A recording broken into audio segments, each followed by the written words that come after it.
રાજકોટ જિલ્લાના ધોરાજીમાં તાલુકાના પીપળિયા નજીક પેસેન્જર ભરેલી મેટાડોરએ પલટી મારી. રસ્તા પર શ્વાન આડે ઉતરતા શ્વાને બચવા જતા મેટાડોરના ડ્રાઈવરે સ્ટીયરિંગ પરથી કાબુ ગુમાવ્યો. સ્ટીયરિંગ પરથી કાબુ ગુમાવતા મેટાડોરે પલટી મારી. મેટાડોરમાં બેસેલા કુલ 6 જેટલા મુસાફરોને ઈજા પહોંચી. ચીખલિયાથી ઉમરકોટ ખેત મજૂરીએ જતા મજૂરોને નડ્યો અકસ્માત. ઘટનાની જાણ થતાં ધોરાજીનો 108 તાત્કાલિક ઘટનાસ્થળે પહોંચી ઈજાગ્રસ્તોને ધોરાજી સિવિલ હોસ્પિટલ સારવાર અર્થે ખસેડવામાં આવ્યો હતો. ઈજાગ્રસ્તોને ધોરાજી સિવિલ હોસ્પિટલમાં પ્રાથમિક સારવાર બાદ વધુ સારવાર અર્થે જૂનાગઢ રેફર કરાયા હતા.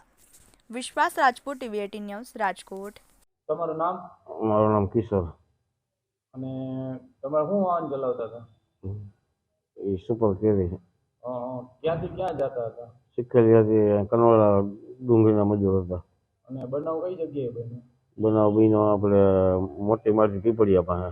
કઈ રીતનો બનાવ બન્યો? બે ગલુડી અને કૂતરાલું પડ્યું એમાં.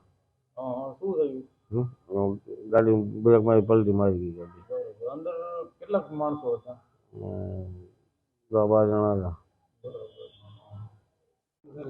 મારું નામ સુરેશભાઈ. અમે ભાઈ ચીખલિયાથી હવે ગામનું નામ નથી આવડતું.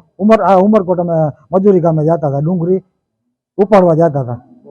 હવે એમાં રસ્તામાં કૂતરું આડું આવી ગયું, એમાં ટેમ્પો ગોથો મારી ગયો. કઈ જગ્યાએ બનાવ? જગ્યાએ મોટી માટી પીપળિયાની વચ્ચે હોય છે. મેટાડોરમાં કેટલા વ્યક્તિઓ હતા? મોટરડોરમાં અમે 20 થી 22 જણા હતા. મહિલાઓ કેટલા, પુરુષો કેટલા હતા? અમે પુરુષ અમે 5 જણા હતા. મહિલાઓ કેટલા હતા? મહિલાઓ 17-18 મહિલાઓ હોય છે.